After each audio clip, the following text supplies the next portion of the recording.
విష్ణుప్రియ గారు స్టార్టింగ్‌లో ఏం చెప్పారంటే, నాకు తెలియకుండా నేను చేశానండి. హ్మ్. అది అసలు ఏంటో కూడా నాకు తెలీదు. అసలు ఎఫ్ఐఆర్ అంటే ఏంటండి? ఎఫ్ఐఆర్ అనేది ఒకటి ఉంటదా? అని చెప్పి అడిగిందామె. అంటే మరి అని తెలియకుండా అది ఉంటదా? చేయకూడదండి. ఆ! చెయ్యొచ్చు గానీ అది అదే కదా! చేయకూడదు. వాట్ అది ఎవర్ ఇట్ ఈస్. డిగ్రీ చదువుకొని, ఇంజినీరింగ్ చదువుకొని అంతంత ప్రపంచంలో ఉండి, అవును. నాకు illegal betting apps, legal betting apps తేడా తెలియదు అంటే అదంతా సోది.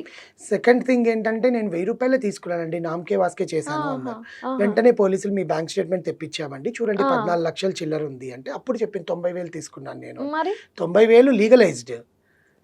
మరి బ్లాక్ మనీ? అంతే కదా! అంతేగా. ఏదైనా. వాళ్ళు 60% లీగల్‌గా ఇస్తారు. అవును. 40% బ్లాక్‌లో ఇస్తారు. అవును. అది అవును. అందరికీ తెలిసిందే. అవును.